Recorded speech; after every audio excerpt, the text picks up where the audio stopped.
The crate rattled as the truck rolled to a stop, dust from the Arizona desert hanging in the hot morning air like a thin veil.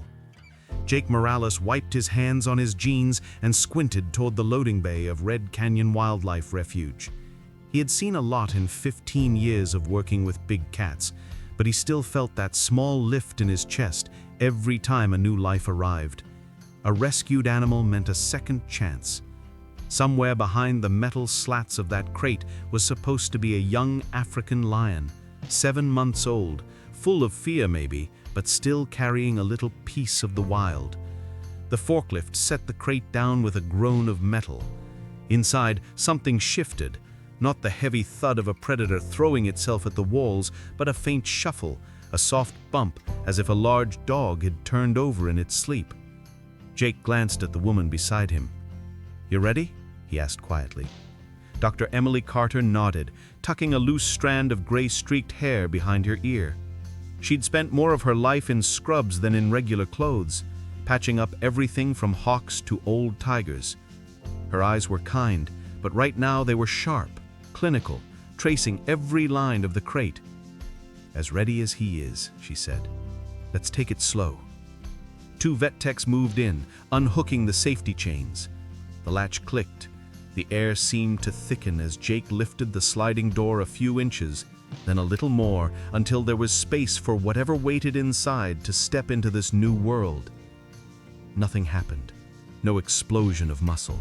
No hiss, no growl. Only the sound of a rough, shallow breath. "Come on, buddy," Jake murmured, keeping his voice low, steady. "You're okay now. This is the easy part." The lion cub finally appeared, inch by inch, like a ghost being pulled out of the dark. His coat, Leo's coat, according to the paperwork taped to the crate, should have been a bright golden brown color. Instead, it was dull, patchy, matted along his flanks. His ribs showed in sharp lines under the skin. His paws were too big for his thin legs, and yet those legs trembled as if they could barely hold him up. Leo stepped out, not with the wary, coiled readiness Jake expected from a predator, but with the slow, defeated shuffle of an animal that had been wronged too many times. His head hung low, his tail was tucked so far under his belly it almost disappeared. Emily's heart squeezed. He moved like a scared house pet, she thought, like a dog that had been yelled at one time too many. Not like a lion, not like anything that should one day command a territory. Then Leo lifted his face toward the light for the first time. His eyes weren't wild or fierce or even curious. They were wide and flat, with a kind of tired terror, as if he had long ago given up trying to understand what might happen next. Jake waited for the sound that always came with a new big cat. A warning growl, a hiss, a rumble of something deep and ancient pushing up from the chest. Even a frantic roar. Anything. Leo opened his mouth. What came out wasn't a roar. It wasn't even close. It was a raspy, broken wheeze, a sound caught somewhere between a cough and a whimper. The desert wind made more noise than that. Emily felt the hair on her arms rise. For a moment no one spoke. The techs glanced at each other, then back at her as if she was waiting for her to say this was normal, that he was just tired from transport, that his roar would come back with rest and the right diet and maybe a little time. But she had seen too much to lie, even to herself. Something in that little sound, in that bowed head and tucked tail, said this was not just a tired lion. Something much deeper had broken. "Is he supposed to sound like that?" one of the younger techs whispered. Jake swallowed. "No," he said softly. "No, he's not." Out past the quarantine pens, the refuge spread out under the sun. Fenced habitats, scrub brush, the distant shimmer of heat over the sand. It took money to keep this place running. Donations from people who had their own worries about mortgage rates, health insurance premiums, or whether their home insurance would cover the next storm. Yet they still gave, because they believed animals like Leo deserved a chance. Emily knew some of those people might be watching this very story right now. She took a slow breath, imagining their faces. retirees with bad knees, grandmothers who still clipped coupons, veterans juggling disability payments and car insurance bills. "If you're new to us," her voice would say later over this very scene, "this is Whispering Hearts, where we tell the quiet stories that almost no one hears, the stories of animals like Leo.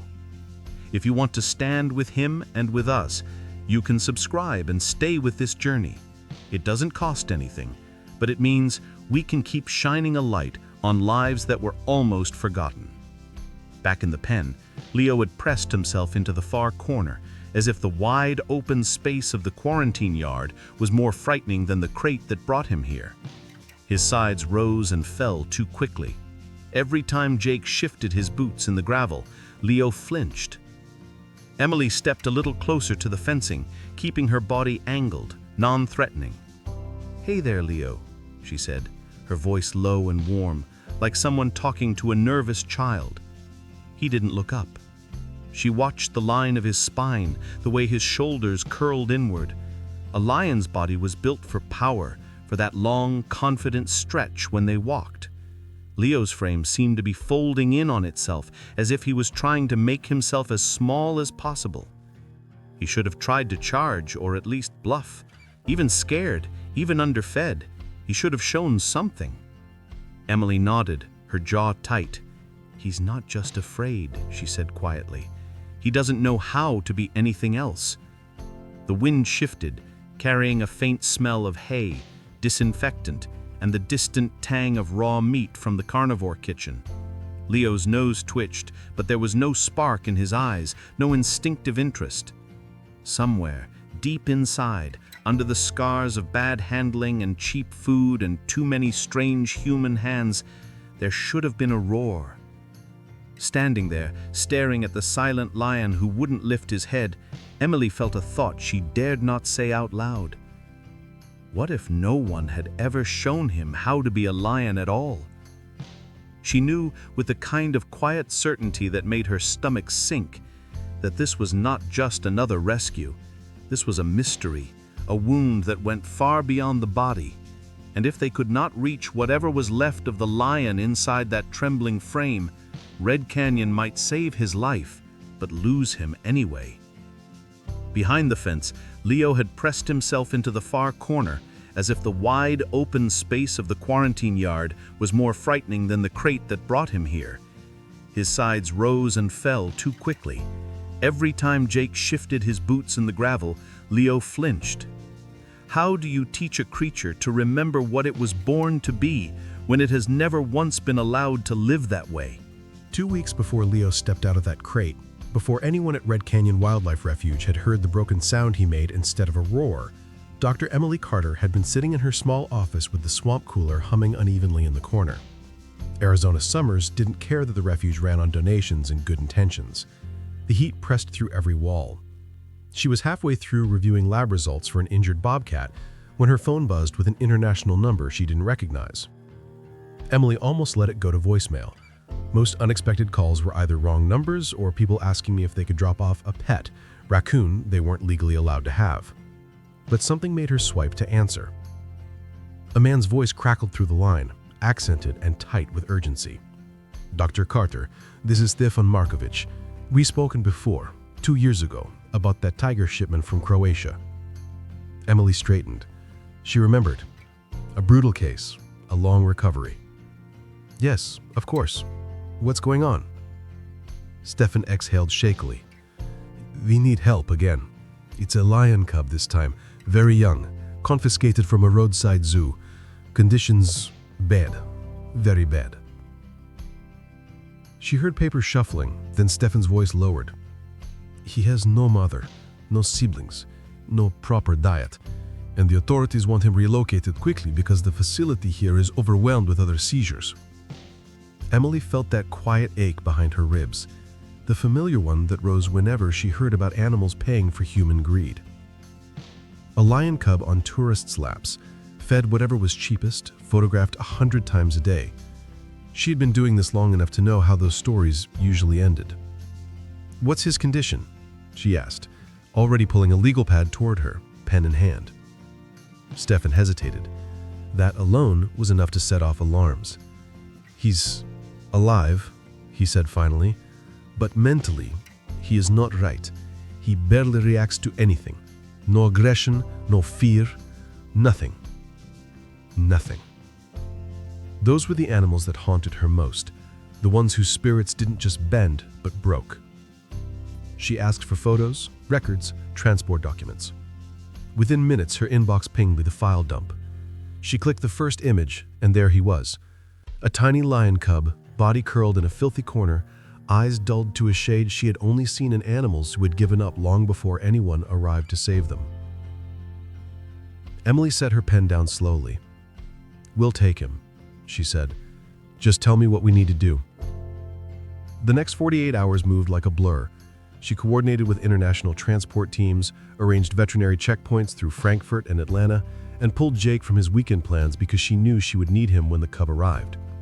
They prepared the quarantine yard, patched the fencing, and cleared a pen that hadn't been used in months. During one of those long nights, while she reviewed Leo's early care logs, moldy formula, cheap dog kibble, no enrichment, Emily leaned back in her chair and rubbed her forehead. A lion raised without lion instincts was not just sad, it was dangerous, unpredictable, and heartbreakingly hard to rehabilitate. But the refuge had built its reputation on taking the cases no one else wanted. On Whispering Hearts, the channel that told their stories, viewers often commented that the place felt like a shelter for lost souls as much as animals. Emily had smiled at that once. Tonight, it felt painfully true. At one point, Jake knocked on her office door with a cup of stale coffee. "He'll be okay, Em," he said, though she hadn't voiced her fears. Cubs bounce back. She didn't say what she was thinking, that some cubs didn't bounce at all.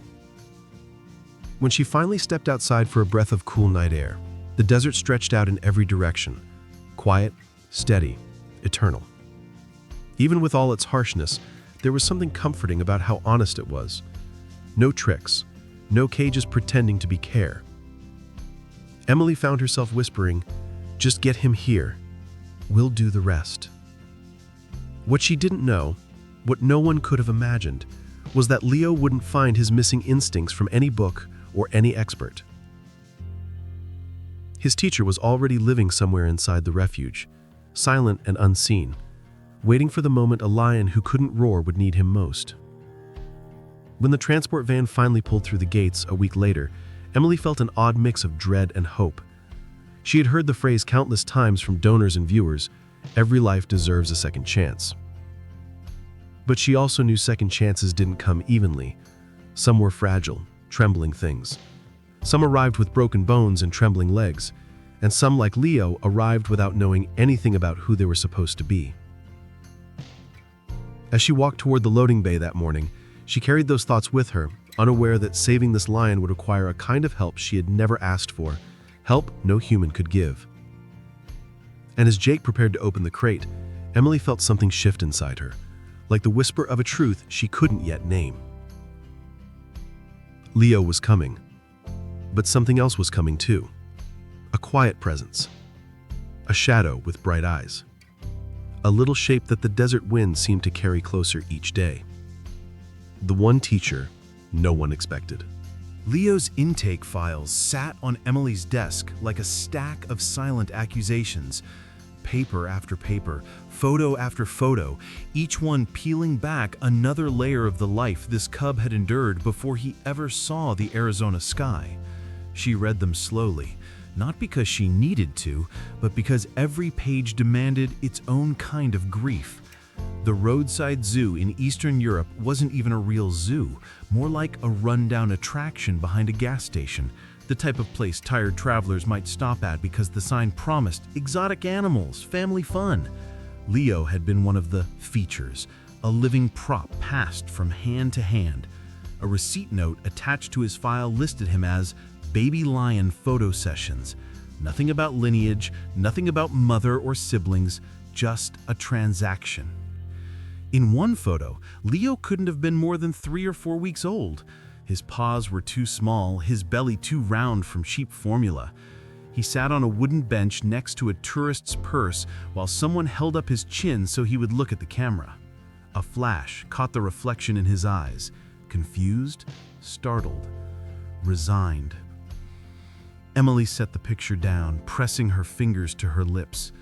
Cubs taken that young didn't learn the rhythm of their own kind. They didn't learn that the world was big or that play could turn into practice for survival. They learned what humans wanted from them: stillness, obedience, fear. Another report described the cage he'd lived in, barely long enough for him to stretch out, dark except for a single bulb hanging overhead. He'd been fed whatever was cheapest: dog kibble, sweetened milk, sometimes crackers, sometimes nothing at all when the zoo's income slowed. His world was 4 narrow walls, a concrete floor, and voices barking orders he didn't understand. Jake stepped into the office carrying a tablet with more photos from the seizure. "You should see this," he said, his voice low. "I don't think he ever had a toy or a place to hide." He set the tablet in front of her. Emily swiped through the images, each worse than the last. Leo curled in a pan meant for cleaning supplies. Leo tied with a ribbon for a holiday promotion. Leo being held upright by someone's hands because he was too tired to sit on his own. "This is what made him the way he is," Jake said quietly. "He didn't lose his instincts. He never got to build them." Outside, a gust of desert air rattled the windows. Emily looked up, imagining Leo as he'd been in the quarantine pen that morning. Head low, tail tucked, body folded in a way that said he expected punishment for taking up space. He hadn't even looked at the sky. Most new arrivals stared at everything: the sun, the fence line, the distant shapes of other animals. Leo had stared at the ground. She opened the last file in the stack, a final report written by the transport vet. Cub displays extreme learned helplessness, passive behavior consistent with long-term isolation and early trauma, responds to human presence with fear, not aggression. Learned helplessness. It was one of the cruelest diagnoses. A creature that stayed still not because it trusted, but because it believed nothing it did would matter. Emily leaned back, feeling the familiar sting rise behind her eyes. She had seen lions born into war zones, lions pulled from circuses, lions struck by cars or shot by poachers. Many were broken in body, but Leo was broken in spirit. "What do you think he learned first?" Jake asked after a moment.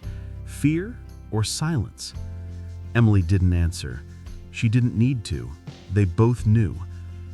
When she stepped outside, the late afternoon sun stretched long shadows across the sand. Somewhere in the distance, the adult lions called to each other with low, rumbling voices that shook the air. It was the sound of belonging, of animals who knew exactly what they were. Leo didn't look up at the sound. He didn't flinch. He didn't react at all. And that, more than anything, terrified Emily. A lion that didn't know he was a lion couldn't survive among his own kind. She turned toward the quarantine building, unaware that somewhere beyond the metal fencing, a small black and white cat watched her from atop a storage shed, tail curled nicely around its paws. The cub inside had been robbed of everything a lion should learn. But fate, quiet, patient, and unexpected, was about to return a teacher to him. The morning after Leo arrived, the quarantine building felt quieter than usual, as if the air itself were holding its breath. Emily walked down the concrete hallway with a clipboard in one hand, stethoscope swinging lightly against her chest. She had done hundreds of intake exams. She knew the motions. But as she neared Leo's pen, she felt that same tightness in her chest she'd felt when she first saw him step out of the crate. He was in the same corner, pressed against the back wall as if he could merge into it. The only evidence he'd moved at all was the shallow track of his body in the fresh straw the Tex had laid down the night before. His water bowl was half empty. The food dish, kibble softened with broth, something his system would recognize, was barely touched. "Morning, Leo," Emily said softly. His ears twitched at the sound of her voice, but he didn't turn his head. Jake arrived behind her, carrying a tray with syringes, gauze, and a small digital scale for samples. "We doing this in the pen or through the bars?" he asked. "In," Emily said after a moment. "We need to see how he handles contact. I don't want to start his life here with darts and distance if we can help it." Jake nodded and unlocked the outer gate. They stepped inside the safety vestibule, then into Leo's enclosure, moving slowly, no sudden gestures. Leo's breathing picked up as they approached. His sides began to rise and fall in that too-fast rhythm Emily had noticed before. She crouched several feet away, making herself smaller. "Easy," she murmured. "No one here wants anything from you." That wasn't entirely true, she thought. They wanted his trust. They wanted his instincts to wake up. They wanted him to believe in something other than fear. But those were debts she couldn't ask him to pay. Not yet. Up close, the damage showed itself in detail. His paw pads were soft, almost like a house cat's, not the thick, worn leather of an animal that had run on rough ground. His muscles were underdeveloped, shoulders narrow where they should have been starting to broaden. His coat smelled faintly of ammonia and cheap detergent, the ghost of the cage he'd come from. "Let's see what we're working with," Emily said quietly, more to herself than to Jake.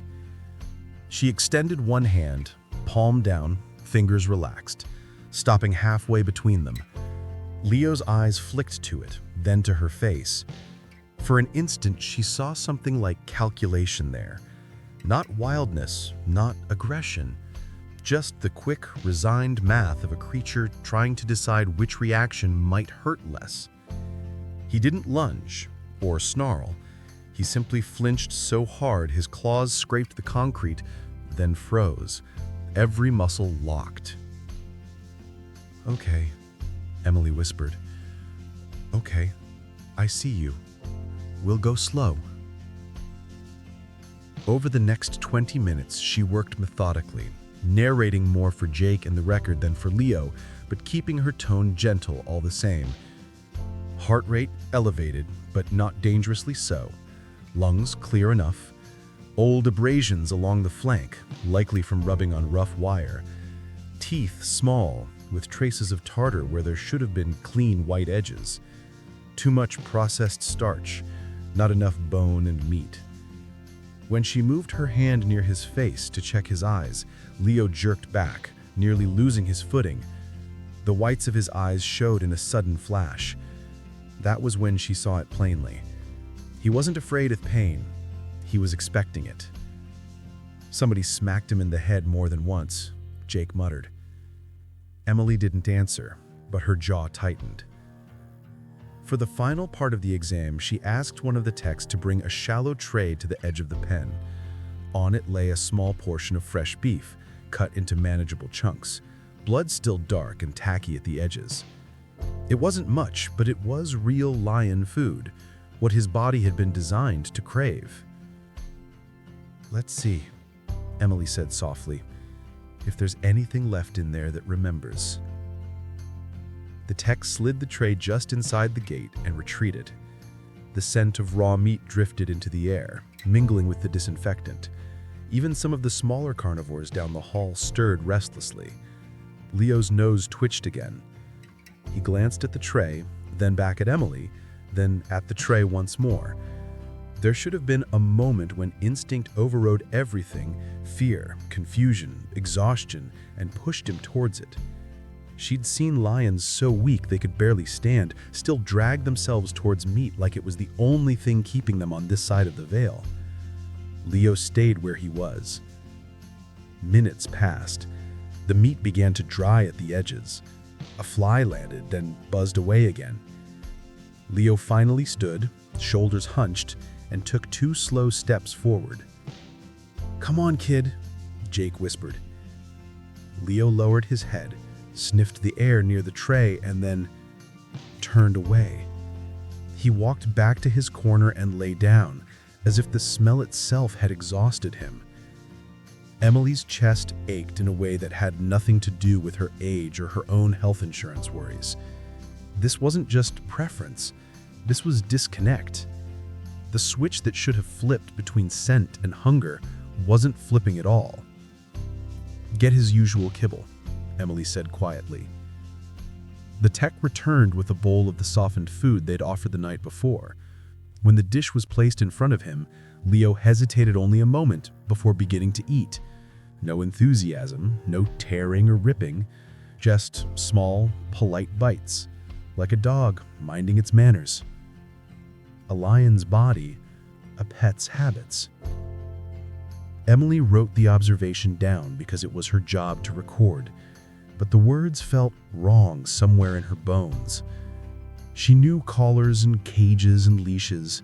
She knew what happened when wildness was squeezed into something small enough to fit human comfort, but this was something worse. "He'll get there with time," the tech ventured hopefully. "Right?" Time helps, but time isn't everything. As they left the pen, Leo lifted his head just enough to watch them go, eyes tracking their movement. Not with curiosity, not with anger, just with the dull resignation of an animal waiting to see what would be asked of him next. In the hallway, Jake exhaled hard. "So we've got a lion that's afraid of hands, afraid of open space, and doesn't want meat. And we're supposed to turn him into something that can live with Atlas and the others someday?" Emily looked back toward the pen door. "We're supposed to remind him he was born for more than this, if we can." She didn't add the thought that kept circling in the back of her mind, that if he couldn't learn to act like a lion, no amount of good intentions or donations or carefully budgeted credit card bills would truly save him.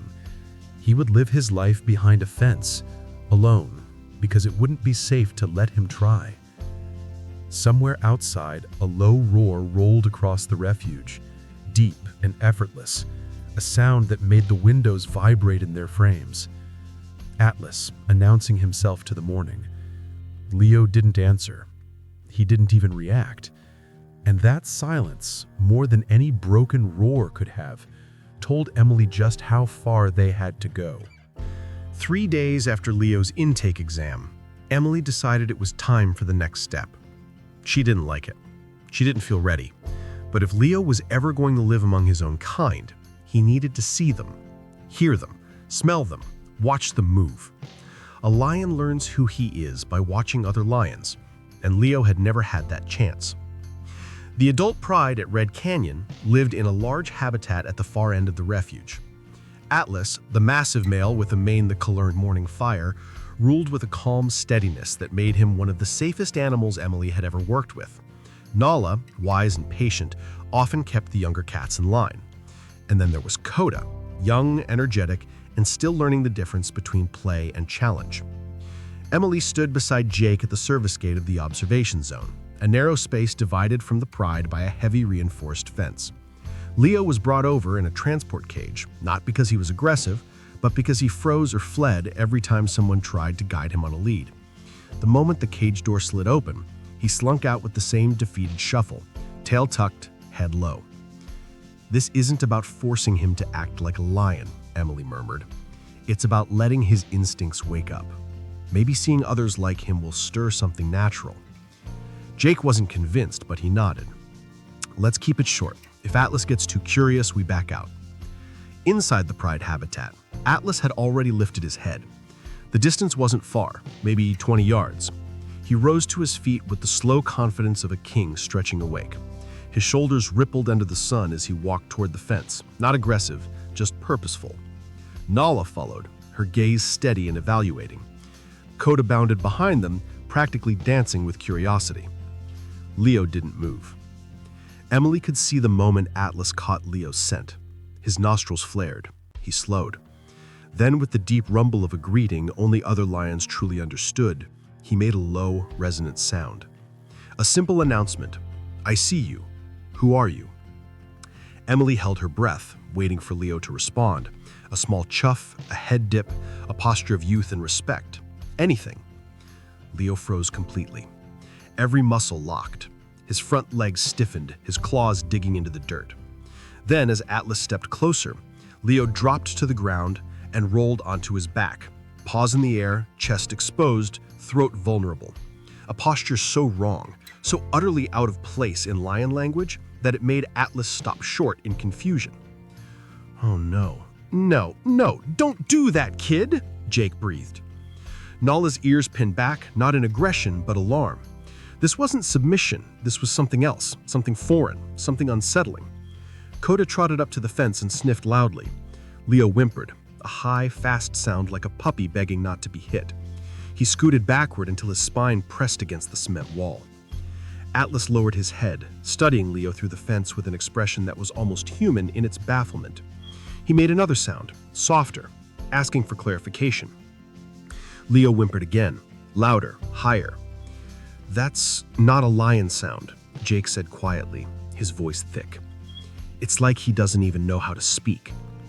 And to lions, silence can be understood. Fear can be understood. Even submission can be understood. But wrong is something else entirely, something dangerous. The energy shifted in seconds. Coda began pacing, confused and agitated. Nala let out a sharp, scolding bark, the kind a lioness uses to discipline cubs behaving strangely. Atlas lifted his tail halfway, a sign of rising tension. "Emily," Jake said, taking a step forward, "we should get him out." She already knew. The more Leo whimpered, the more the pride bristled. They could smell lion, but nothing in his posture, voice, or eyes matched their world. He might as well have been another species wearing a lion's coat. "Go," Emily said. "We're done. Get the cage." Jake moved fast and the techs darted in to position the transport crate. Leo scrambled backward, desperate to get away from the fence, desperate to disappear from the gaze of the animals he should have recognized as family. His legs tangled under him, he stumbled and fell, but didn't make a single sound beyond that panicked whine. Once Leo was safely inside the crate, the pride calmed almost instantly. Atlas turned away with a low grunt, Nala followed, and Coda bounded after them, energy shifting back to normal as though the strange encounter had been a momentary glitch in their world. But for Leo, nothing of it was small. Back inside the quarantine building, Emily sat on the bench outside Leo's pen, elbows on her knees, hands pressed to her forehead. He rolled over like a dog. He showed his belly. He begged. Jake stood beside her, silent for a long time. Pride didn't know what to do with him. He didn't give them anything they understood. Emily lifted her head just enough to look through the bars at Leo. The cub had curled into the corner again, trembling without sound. If he can't communicate with them, he can't join them. And if he can't join them, he can't live like a lion. It wasn't said in anger or hopelessness, just truth, the kind that sits heavy in the chest. Jake exhaled. "So what now?" Emily didn't answer, because she didn't know.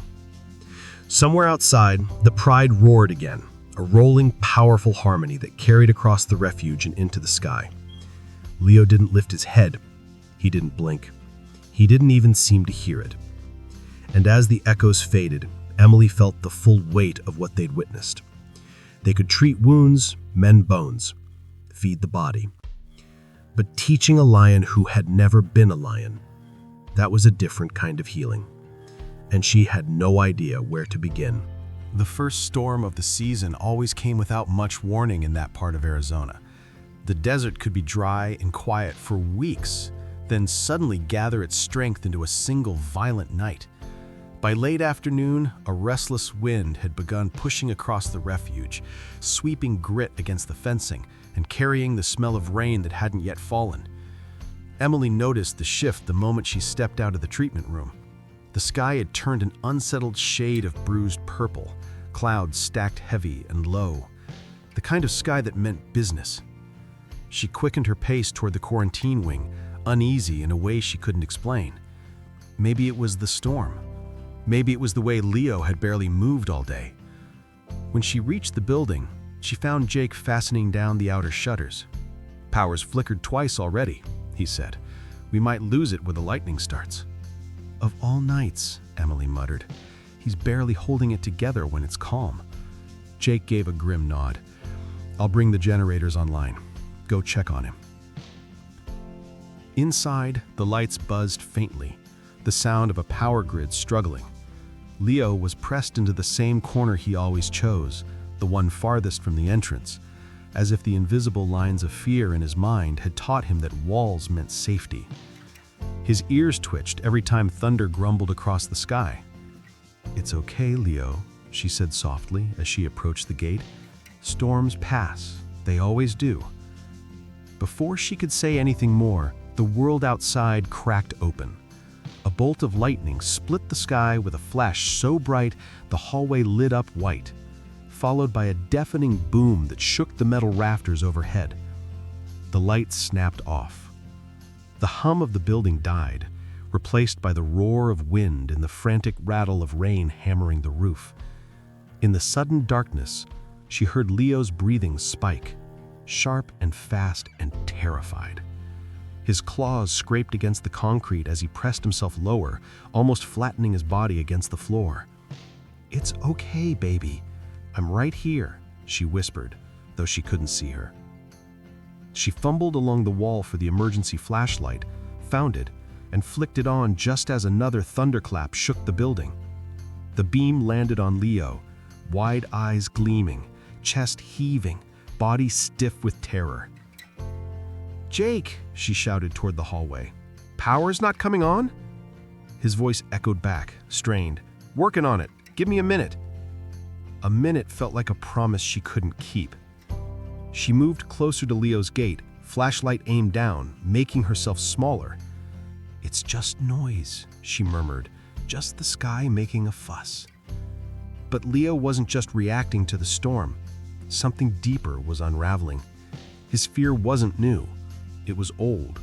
Old as every cage he'd been kept in, every loud voice he'd flinched from, every dark room where he'd waited for something he didn't understand. Thunder was just the spark. He shook so hard his teeth chattered. When lightning flashed again, he whimpered, a thin, broken sound that cut straight through Emily's chest. "It's all right," she said again, helplessly. Then a sound she didn't expect. A metallic plink on the far side of the roof. Plink, plink, then the unmistakable soft patter of paws. Emily swung the flashlight upward, for at first she saw nothing, just the storm-lit rafters and swaying shadows. Then, in the corner of the roofline near the ventilation ducts, two small reflections blinked back, bright, steady, and impossibly calm. Eyes. Cat eyes.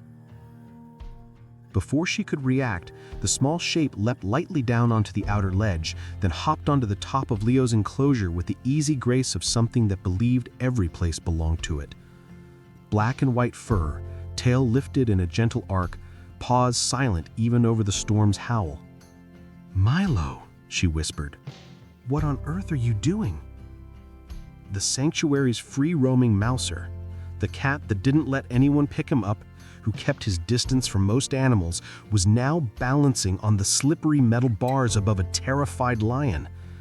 She nearly called out to shoo him away. Instinct, safety protocol, training all demanded it. But something in Leo's posture stopped her. For the first time since the lights went out, he wasn't staring at the storm. His eyes were locked on Milo. Not fearful, not frantic, focused. Milo crouched low, staring back down at Leo with a calmness that seemed absurd given the wind rattling the walls.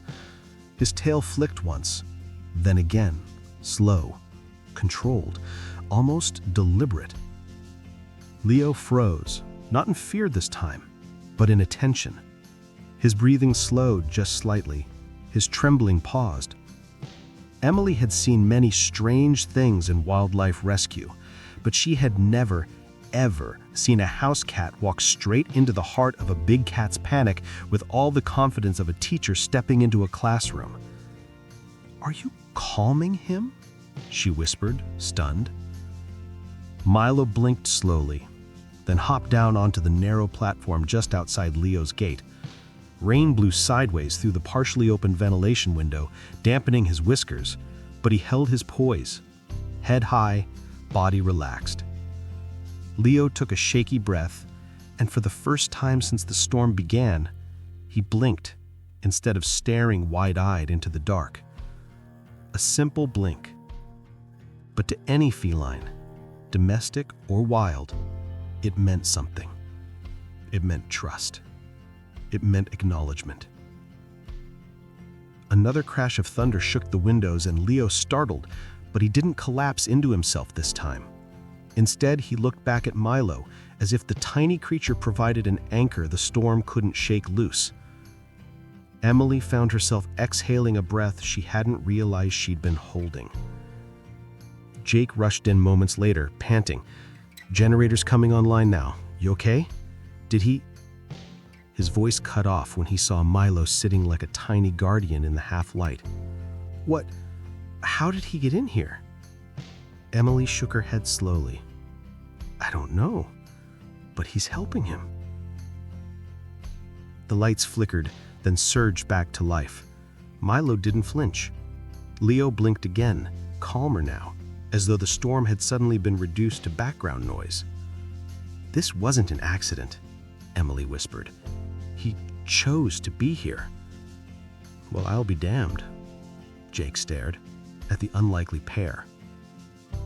The desert storm continued to rage outside, but inside the quarantine pen, a shaking lion cub was beginning to steady, held not by instinct or training or human hands, but by a small, fearless cat perched in the glow of emergency lights.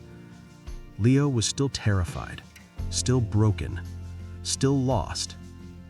But for the first time since arriving at the refuge, he wasn't facing the darkness alone. By sunrise, the storm had passed, leaving behind the damp, metallic smell of wet sand and a sky washed clean by the night's fury. The refuge always felt different after a storm, as if the desert itself took a long breath, shook off the chaos, and settled back into its ancient rhythm. But that morning, there was something else in the air, something quieter, stranger, and far more impossible. Emily walked toward the quarantine building with a mug of coffee she'd already forgotten she was holding, her mind replaying the night before. The lightning, the blackout, Leo trembling so violently she feared his heart would give out, and then Milo, appearing like a shadow with whiskers, steadying the cub in a way no human had been able to. She half convinced herself she'd imagined it. Storms played tricks. Fear played tricks. Exhaustion played tricks. But when she stepped into Leo's wing, all thoughts of imagination vanished. Jake was already there, standing in front of Leo's enclosure with both hands braced on his hips and a look on his face that hovered somewhere between disbelief and concern. "You're gonna want to see this," he said. Emily followed his gaze and stopped dead. Milo was inside Leo's pen, not on the ledge, not perched on the fencing, inside, curled on a patch of straw as if he owned the place. And Leo was sitting less than 10 feet away, not cowering, not pressed into the corner, not trembling, just watching the cat with wide, curious eyes. "How in the world?" Emily breathed. "Security camera caught it. Come look." He led her to the small monitor by the door. Emily leaned in as he rewound the footage. The screen flickered with grainy black and white, showing Leo alone after the storm, the dim lights humming overhead. Then, a slight movement at the corner of the frame. Milo. He squeezed through a small, rusted gap at the base of the outer mesh, a gap no one had noticed because it had never mattered before. Milo had always stayed near the barns and feed rooms, catching mice and keeping his distance from the big cat enclosures. He had never, not once, tried to enter one. But last night, after the generators kicked back on, he walked straight into the pen as if it were the most natural thing in the world. No hesitation, no fear. The footage showed Leo lifting his head the moment Milo appeared, his breathing slowing, body uncoiling almost visibly. Milo sat down, wrapped his tail neatly around his paws, and simply existed, calm, confident, unshaken. Emily rubbed her forehead. He's not just wandering, he's choosing him. Jake frowned thoughtfully. It's like he sensed something. Sensed? Jake shrugged. Animals know things we don't. When they stepped back into the enclosure area, Leo was still staring at Milo with an intensity Emily had never seen in him. It wasn't fear, and it wasn't confusion. It was something new, something almost like recognition. As they watched, Milo rose, stretched in that languid feline arc, and began grooming himself, lifting one paw, licking it, dragging it over his ear. And Leo leaned forward, not in threat, not in shyness, in attention. For a moment, the entire building felt still. Milo licked again, ear to paw, slow, deliberate. Leo's paw twitched, a tiny movement, barely there, but unmistakable. He's copying him, Emily whispered. It was as if Leo were seeing for the first time a mirror he recognized. Not a lion's mirror, that had failed him. This was something simpler, smaller, gentler. The foundation beneath the instincts he'd never developed.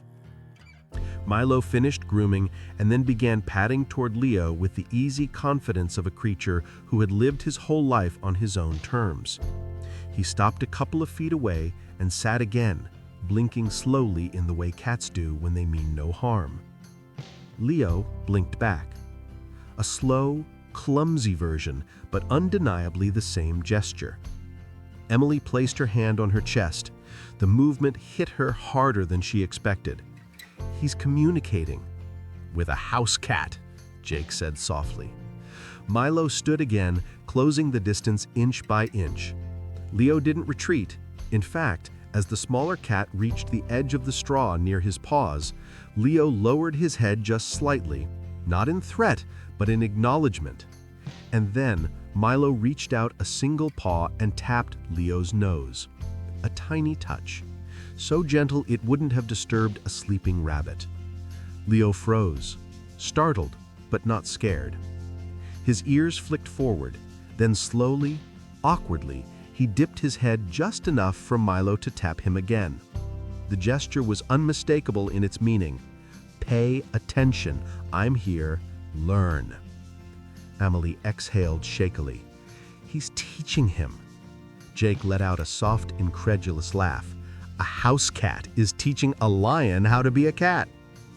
Milo sat back down, tail curling around his paws once more, perfectly composed as if this was his new classroom and Leo his newest and most troubled student. Leo settled too, eyes softer than they had been since the day he arrived. Emily wasn't a person who believed in signs, but there was no denying it. Something remarkable had begun in that cramped quarantine pen, something unexpected, something no training manual could explain. The storm had brought fear, but in its wake, it had delivered a teacher, a small, unlikely guardian whose calm defied the desert wind. And Leo, for the first time since stepping out of the transport crate, looked like he wasn't alone in the world anymore. The next morning, the sun rose over Red Canyon in soft gold, warming the sand and brushing long shadows across the quarantine yard. Most days began quietly at the refuge, the soft clatter of food carts, the distant rumble of Atlas calling his pride awake, the rustle of staff making rounds. But that morning, as Emily walked toward Leo's pen, she felt a strange energy in the air. Not the heavy kind that came before a storm, something lighter, expectant. She paused outside the observation window, coffee in hand, and nearly dropped the cup. Milo was already at work. Inside the enclosure, the small black and white cat stood on the straw with the posture of a professor addressing a very large, very awkward student. His tail curled in a neat hook behind him as he began his morning grooming routine, deliberate, slow, exaggerated in a way that was almost theatrical. Leo watched every movement. His eyes were wide open, not in fear this time, but in concentration. He leaned forward, the way a child might lean closer to a storybook they're just beginning to understand. When Milo lifted a paw to wash behind his ear, Leo's paw twitched again, that same tiny, uncertain spark of imitation Emily had seen the night before. "Jake," she whispered, not daring to take her gaze off the scene. "You need to see this." He hurried over, sliding beside her. "Morning class in session?" "Morning class," she murmured, unable to stop the small, astonished smile tugging at her mouth. Inside the enclosure, the small black and white cat stood on the straw with the posture of a professor addressing a very large, very awkward student. His tail curled in a neat hook behind him as he began his morning grooming routine, deliberate, slow, exaggerated in a way that was almost theatrical. Leo watched every movement. His eyes were wide open, not in fear this time, but in concentration. He leaned forward, the way a child might lean closer to a storybook they're just beginning to understand. When Milo lifted a paw to wash behind his ear, Leo's paw twitched again, that same tiny, uncertain spark of imitation Emily had seen the night before. "Jake," she whispered, not daring to take her gaze off the scene. "You need to see this." He hurried over, sliding beside her. "Morning class in session?" "Morning class," she murmured, unable to stop the small, astonished smile tugging at her mouth. Inside the pen, Milo finished one side of his grooming ritual, paused, then switched to the other paw with a flourish that would have made a stage actor proud. And this time, Leo didn't just twitch, he lifted his paw. It was clumsy, oversized, and shaking a little, but he lifted it, held it in the air the same way Milo did, then tried to lick it. He missed. His tongue landed somewhere near his wrist and he nearly toppled sideways in the attempt. But he tried again and again, determined, focused. "That's not just copying," Jake murmured softly. "He's studying him." I nodded, my throat tightening. Milo showing him the basics, not lion behavior, just cat behavior, the foundation, the part he never learned. The session continued.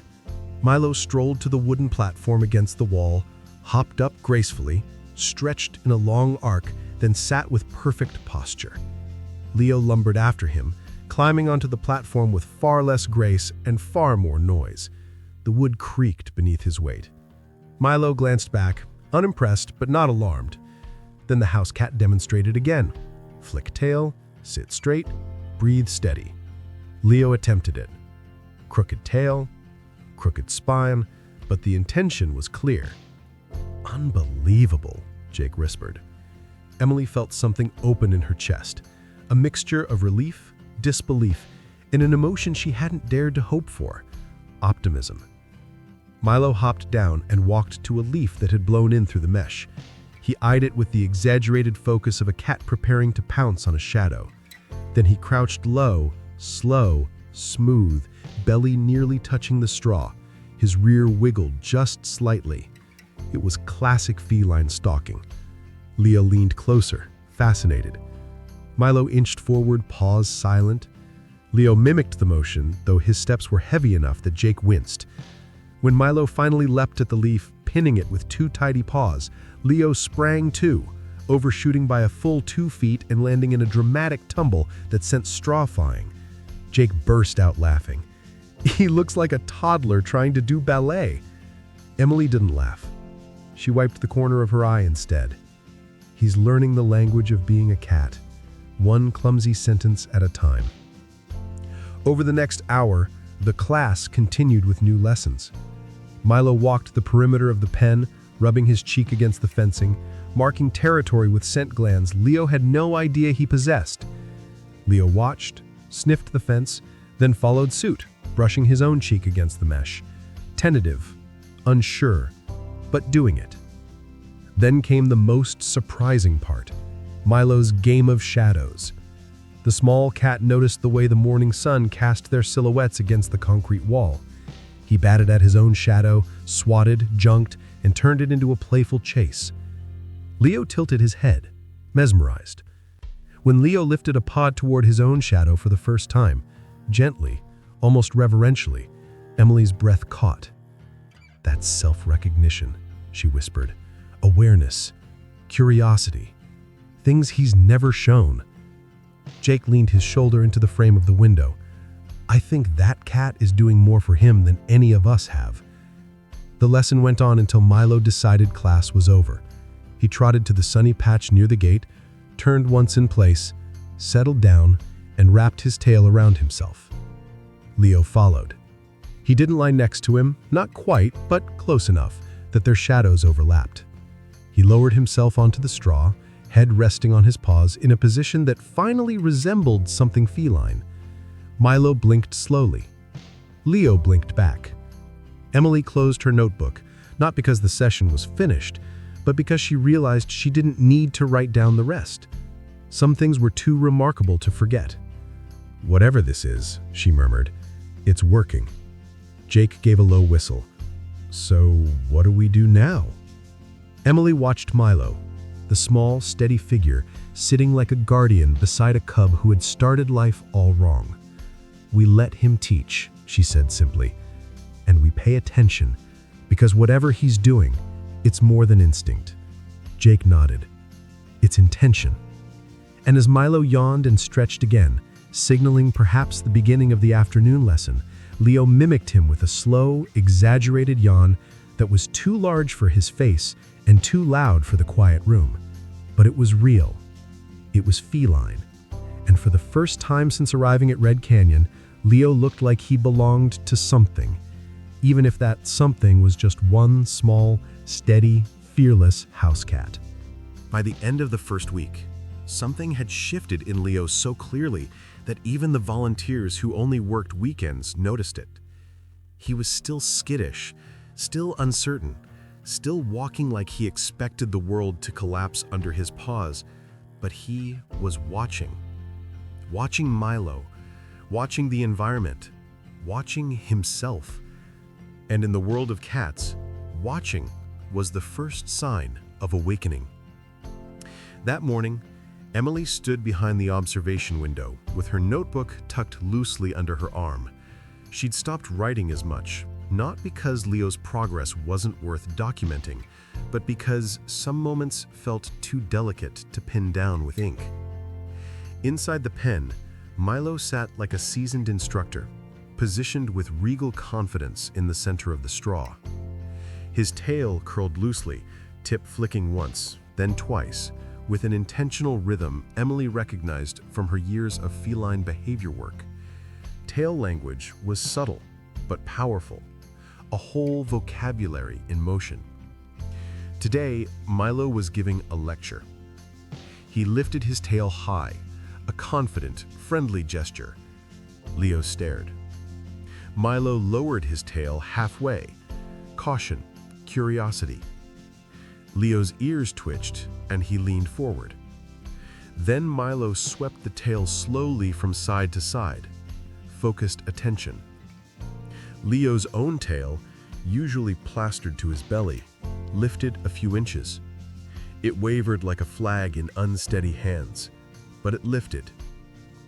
Jake, sipping coffee beside Emily, whispered, "Well, how about that? He's speaking cat for the first time." Emily nodded, unable to look away. He's never had a tail language.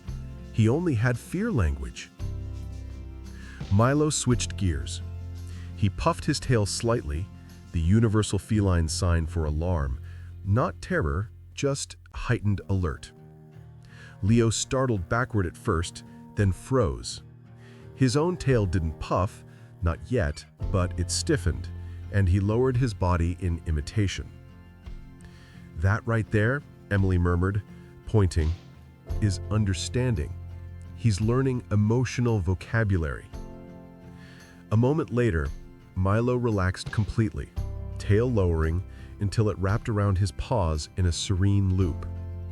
Leo tried to do the same, but ended up sitting on his own tail. Jake stifled a laugh.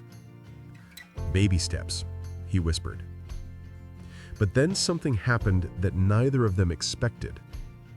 Milo stood, trotted toward the metal water dish, and let out a single chirping trill, that soft, rolling sound house cats use as a greeting or a light invitation.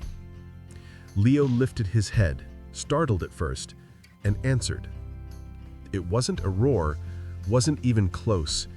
It was a low, rumbling vibration, rough, uneven, buried somewhere between a purr and a chuff.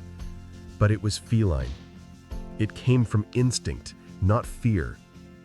Emily slapped her hand over her mouth, stunned. Jake, that's the first self-initiated vocalization he's made since he got here. Leo tested the sound again, a little deeper this time. He stepped toward Milo, giving the same rumble, almost shyly. Milo responded with another chirp, then flicked his tail in a soft, reassuring arc. Leo's tail lifted higher. Jake whispered, "He's greeting him." Emily nodded, slowly, unable to tear her eyes away. That's the beginning of communication. He's not just copying anymore. He's talking. The next half hour unfolded like a symphony of small breakthroughs. Milo walked in slow circles around the pen, using his tail like a conductor's baton. High for friendliness, low for caution, slow swish for concentration, flick for mild irritation, stillness for peace. Leo followed behind, trying to match every cue.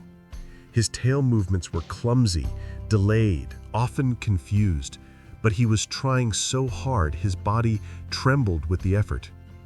The more he tried, the more he seemed to gain balance, confidence, precision.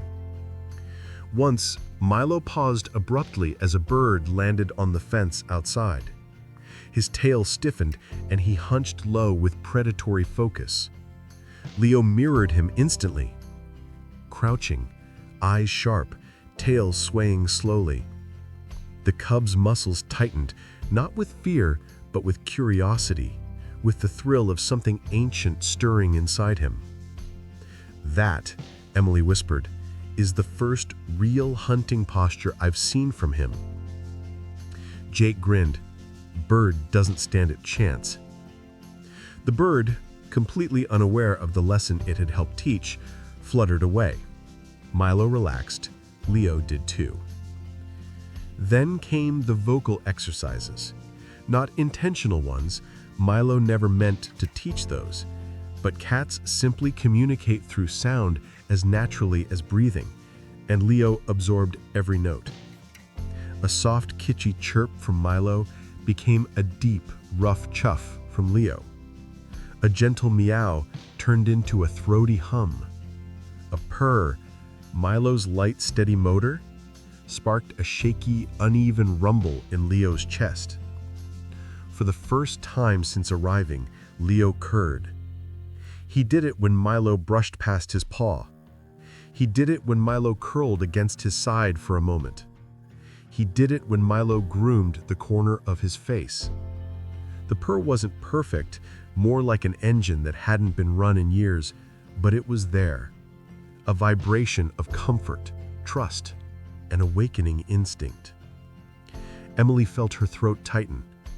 He's remembering what safety feels like. Jake swallowed hard. I didn't think he'd ever purr. But he did, and he kept doing it. The only hiccup came during a play session. Milo started a chasing game, darting back and forth across the straw, batting at a torn scrap of cloth. Leo joined him, bounding awkwardly with the enthusiasm of a toddler learning to run. Too enthusiastic. He swung his paw just once and knocked Milo clean off his feet. The little cat tumbled, rolled, and popped back up with fur bristling and eyes narrowed. Milo marched straight up to Leo and smacked him on the nose. Hard. Leo froze, startled, then lowered his head and tucked his ears in apology. "Oh my gosh," Jake whispered. "He just disciplined him." Emily nodded, and Leo accepted it. The lesson was clear. Play, but gently. Strength with control. Boundaries. Leo never swung too hard again. By the end of the day, Milo curled into a ball and fell asleep near the warm side of the pen. Leo lay beside him, not touching, but close enough to feel his warmth. His tail lay relaxed, stretched out comfortably, not tucked under his belly for the first time in his life. Emily scribbled in her notebook the words shaky from awe. He has a language now, a guide, a teacher, a friend. She looked at Jake and said, "Tomorrow, I want to try reintroducing him to the Pride with Milo present." Jake stared at her, stunned. "You think he's ready?" Emily exhaled. "Not yet, but he's getting there. And Milo, he's the bridge." And inside the pen, Leo lifted his head and gave one more small, rumbling chuff, a soft goodnight, as Milo slept peacefully beside him. The morning of the second introduction arrived with a kind of hush that didn't quite belong to the desert. Even the wind seemed to pause, as though it sensed something delicate was about to unfold. Emily stood beside Leo's transport gate, one hand resting lightly on the metal panel, the other wrapped around a thermos of coffee she hadn't yet tasted. Across the yard, the adult lions lounged in the shade of the mesquite trees. Atlas, upright and regal, Nala stretched long and elegant, and Coda pacing with restless curiosity. None of them seemed tense, not like last time, but Emily's stomach still carried that tight knot of worry. Last time, Leo had fallen apart. This time, he wasn't alone. Milo trotted beside Leo's transport crate with the confident bounce of someone who assumed every room he entered belonged to him. The little cat's tail flicked rhythmically, not quite excitement, not quite confidence, but some mixture only Milo understood. When Leo stepped out of the crate, the change was immediate. No cowering, no rolling onto his back. He was nervous, that was clear, but he stood. The moment his paws hit the ground, Milo brushed past his front leg, tail held high. It was the gentlest reminder in the world. You're okay. Stay with me. Jake, leaning against the fence panel, murmured, "Kid looks steadier already." Emily nodded, her heart thumping in her ribs. Let's hope instinct remembers this time. The Pride noticed Leo almost instantly. Atlas rose to his feet, that massive mane catching the sunlight like fire. Nala stretched, then walked toward the fence in fluid, purposeful steps. Coda bounded ahead, his youthful enthusiasm pulling him forward like a spring. Leo stiffened, just for a heartbeat. His ears flicked back. His chest rose too fast. The old panic hovered, waiting to swallow him. But Milo stepped into his line of sight and lifted his tail, high, relaxed, confident. Leo's gaze locked on him. Then, slowly, Leo lifted his own tail. It wasn't perfect. It wobbled, dipped, came back up again, but it was communication. "Look at that," Jake whispered. "He's answering them." Atlas reached the fence first. His body language was neutral, not threatening, not welcoming, just curious, evaluating. He gave a low greeting rumble. Last time, Leo had whimpered and folded into the ground. This time, he lowered his head just slightly, a respectful gesture, then let out a soft chuff that vibrated through his chest. Rough, uneven, but real. Atlas's ears perked forward in interest. Nala's posture softened, and Coda's entire rear end wiggled like an oversized puppy. But the most astonishing moment came from Milo. The little cat stepped closer to Leo, touched his flank with a gentle brush of his tail, and then, with theatrical clarity, performed the slow, sweeping tail wave that meant calm confidence. Leo mirrored it, big, slow, almost graceful. Emily felt her breath catch. He's using the vocabulary Milo taught him. Jake's voice cracked slightly, and the pride understands it. The tension that had filled the enclosure during the first disastrous introduction was nowhere to be found. Instead, the lions on the other side of the fence watched Leo with an interest that bordered on acceptance. They smelled lion this time. Sight, movement, posture all matched the language they understood. Coda made a playful sound, a high-pitched brrr of youthful invitation. Last time, Leo had whimpered. This time, after a brief glance at Milo, he answered with a deeper, rhythmic chuff. His tail swayed in that same slow arc Milo had drilled him in. Coda reared up playfully, batting the air with enthusiasm so pure it made Nala flick his ear in mild disapproval. Leo responded by crouching, a stalking crouch, the same one he'd learned from Milo's leaf-chasing game. It was clumsy, too high, too slow, but it was correct. Atlas watched the interaction with the calm, discerning gaze of a leader evaluating new potential. He stepped closer, pressing the side of his face against the bars, a gesture of sense-sharing, of testing familiarity. Inhaled and did something that made Emily's eyes sting. He pressed his forehead gently against the bars in return. Not fully, not with the confidence of a lion raised by a pride, but with a careful, respectful nudge. Nala followed, making a soft, encouraging sound deep in her throat. Leo answered with a quiet rumble that echoed awkwardly in his chest. "He knows who he's supposed to be," Emily whispered. "Maybe for the first time in his life." Milo moved a step to the side, sitting tall and composed. If cats could look proud, he did. His student was passing the test. For the next 20 minutes, Leo interacted with the pride in a series of small, nervous but correct gestures. Head dips, slow blinks, tail waves, low rumbles. He made mistakes too, holding his tail too high when Atlas approached, misreading a sound from Nala, responding too quickly to Coda's excitement.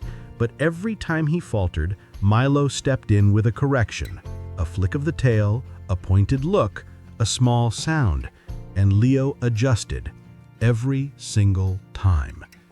"They're accepting him," Jake said, sounding almost afraid to believe it. "Not fully," Emily said softly. "Not yet. But they see him as one of them."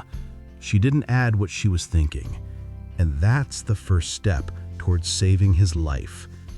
Coda pressed a paw through the fence grate in a playful swipe.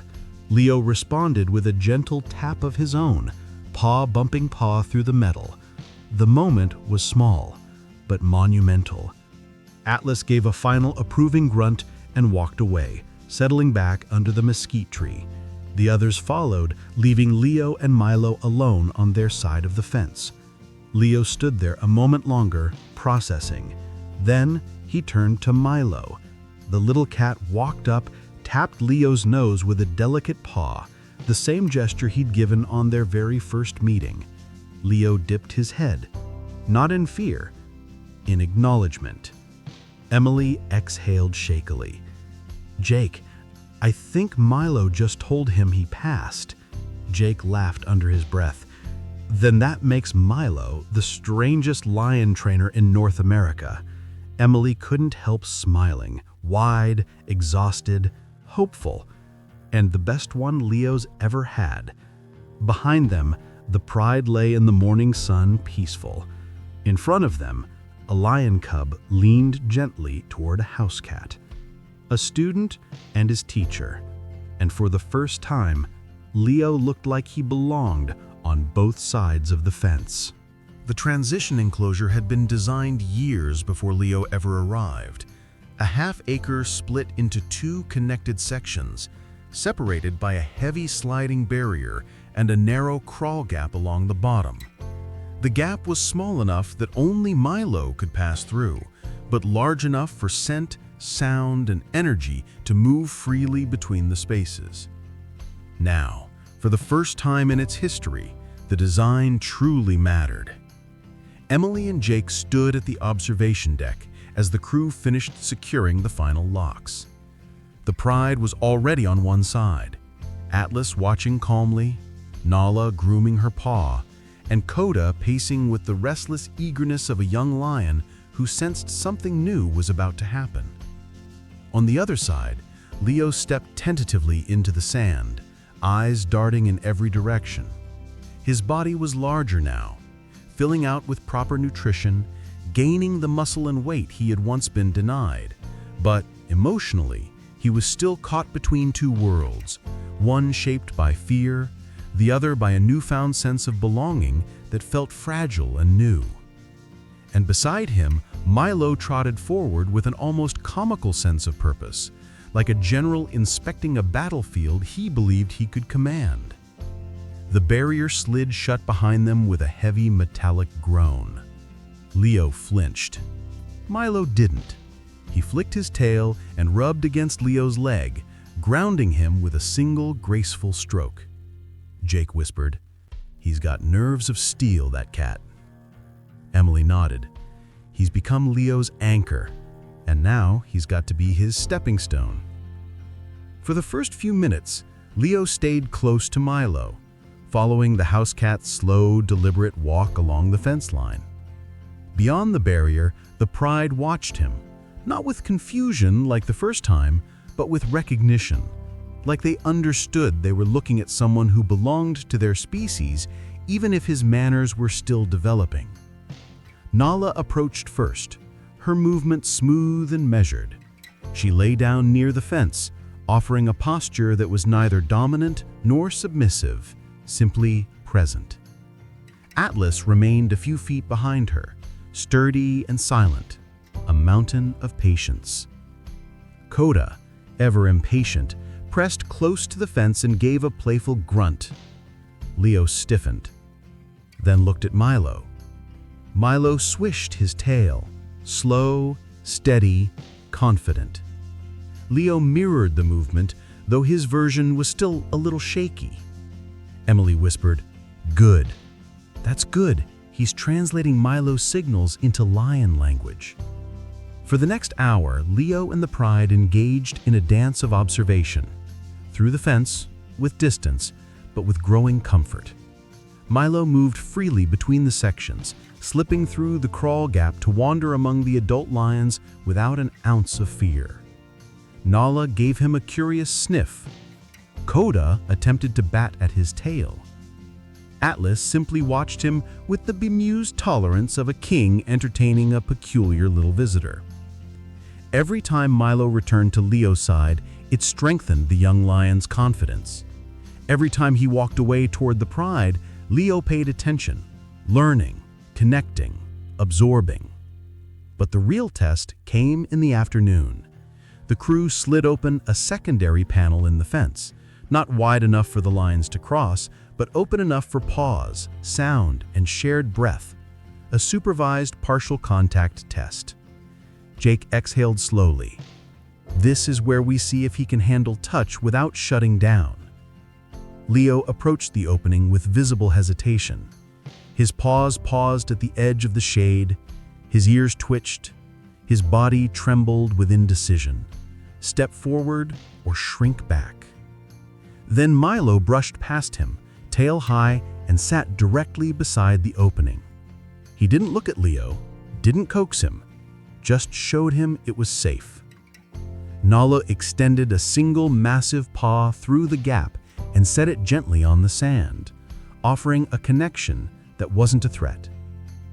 Leo froze, then stepped forward. One paw, then another. He lowered his head and pressed it lightly to Nala's paw. It wasn't perfect lion behavior, it was a little too soft, a little too timid, but it was a gesture of trust, of greeting, of belonging. Nala made a deep, low rumble. Approval. Atlas approached next. He gave a short growl, not aggression, just a test. Leo responded with a chuff, low but steady. And then came the moment Emily wasn't sure would ever happen. Coda pushed his entire shoulder against the fence, leaning in with the eagerness of a young lion who already considered Leo a playmate. he let out a soft oomph sound, an invitation to roughhouse, the universal call of juvenile lions everywhere. Leo looked overwhelmed at first. His tail twitched rapidly, confusion. Then Milo flicked his ear, a tiny gesture, a single cue. Leo responded instantly, crouching low into a stalking posture. Coda slapped his paw through the opening. Leo slapped back. Both sounds echoed in perfect playful rhythm. Jake grinned. We've got contact. Real contact. But progress rarely comes without a test, and it arrived suddenly. A loud metallic clang burst through the yard, a storage cart tipping over as a volunteer lost grip on the handle. The crash was sharp, jarring, unexpected. Leo jumped violently, his body curling into itself. His breath quickened, the old panic clawed up through instinct like a monster awakened. Emily's heart dropped. Leo, stay with us. Milo reacted first. He darted to Leo's side, planted himself in front of the cub, and touched his nose to Leo's chest, firm, direct, steady. Leo's trembling slowed. His breathing steadied. His gaze refocused. Coda, Nala, and Atlas all remained calm on the other side of the fence. Their stillness helped anchor the moment. Leo lifted his head, looking at Milo, then at the pride. The fear didn't disappear, but he didn't collapse. He stayed present. Emily wiped her eyes. Jake pretended not to see. For the rest of the afternoon, Leo held himself with a fragile kind of dignity. Not quite confidence, not quite comfort, but something close enough for the staff to believe he had a future among lions. As the sun dipped behind the desert hills, Milo curled up beside Leo in the straw, purring softly. Leo lay with his chin resting near Milo's small body, his tail stretched comfortably behind him. He belonged in two worlds now, the world of lions and the world of the quiet, steady cat who had pulled him back from the edge. Tomorrow the barrier would open further. Tomorrow Leo would take his first steps into the pride space. But tonight he rested between two worlds, held up by the tiny teacher who refused to let him fall. The sun was just beginning its slow climb when Emily gave the signal. Today wasn't another practice session. Today, Leo would cross the final threshold, physically stepping into the pride's habitat for the first time. The moment felt impossibly heavy, the kind of morning where even the desert air seemed to hold its breath. Dust hung suspended in the gold light, and the familiar hum of cicadas blended with the distant calls of the adult lions waiting beyond the gate. Jake tightened the last safety latch on the barrier. "You sure we're ready for this?" he asked softly. Emily didn't answer right away. She looked down at Leo, who stood beside her, with nerves vibrating through his frame. His newly built muscles shifted beneath his tawny coat.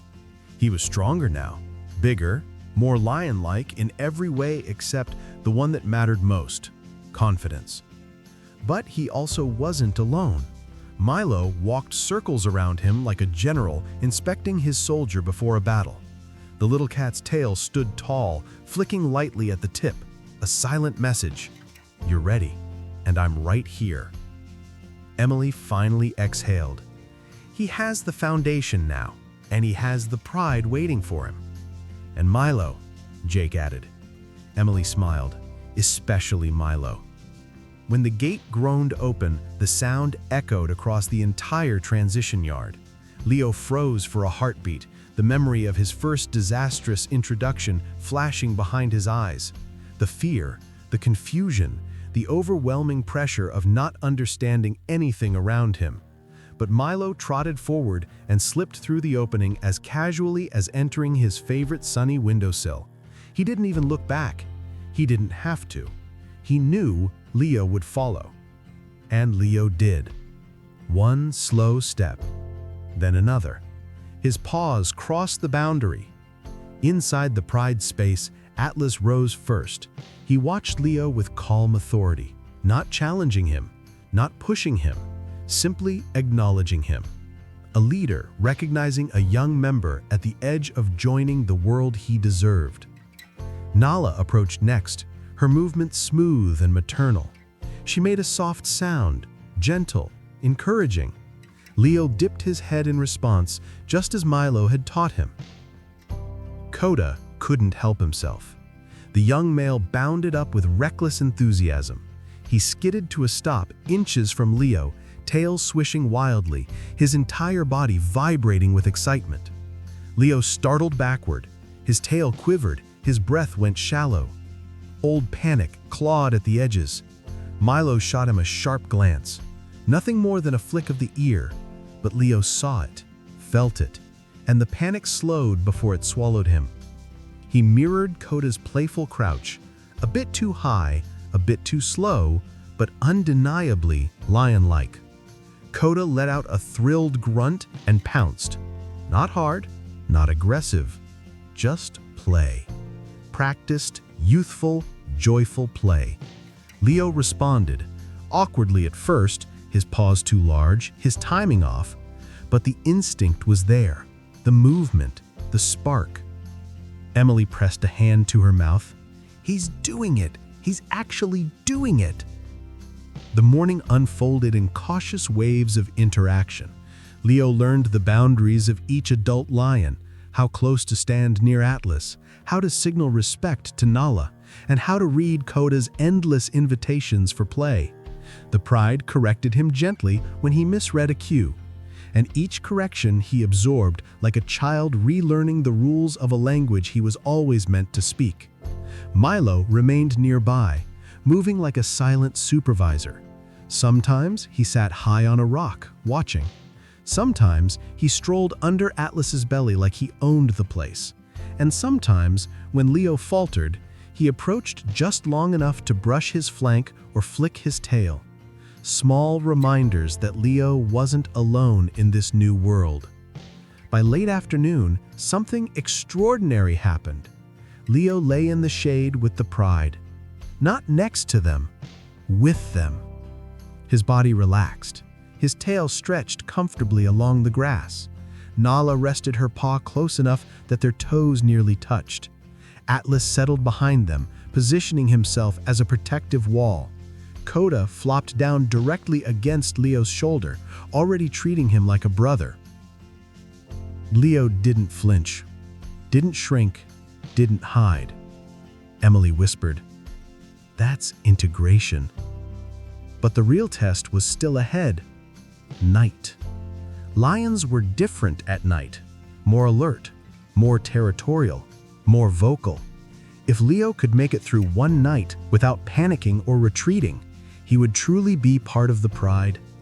As the sun dipped below the desert hills, Emily opened the night gate, allowing Leo to stay in the pride habitat under full supervision. Milo remained in the adjacent yard, close enough for Leo to sense, but not directly beside him. The night began quietly. Atlas led the pride to their usual resting mound. Leo followed, though with uncertainty, glancing toward the fenced border where Milo's silhouette sat perched like a guardian spirit. Every now and then, Milo let out a soft trill, barely audible but enough to carry across the sand, a reassurance, "I'm here." Leo settled between Coda and Nala, their warmth surrounding him. Hours passed. The desert grew darker, colder, quieter. Then a coyote howled in the distance. Atlas lifted his head and answered with a low territorial roar, a deep, rolling thunder that vibrated through the earth. Nala followed with her own call. Coda added a youthful but spirited roar. And then, all eyes turned to Leo. Emily watched from the observation cabin, her breath stuck in her throat. Leo's chest expanded. He made a sound, rough, broken, uneven. Not a roar, not yet. But it was effort. It was instinct. It was courage. He tried again. Another rumble. Deeper this time. stronger. Atlas gave an approving grunt and lay back down. Leo had passed. The pride slept curled around him beneath the moonlit sky. Across the fence, Milo watched with his tail wrapped neatly around his paws, eyes never leaving the young lion he had helped rebuild. Leo drifted to sleep with the pride breathing around him, no longer an outsider, no longer lost. He belonged, fully, truly, finally. Tomorrow was the final goodbye between him and Milo, the most painful step of all. But tonight was victory. Tonight was the moment a broken cub became a lion.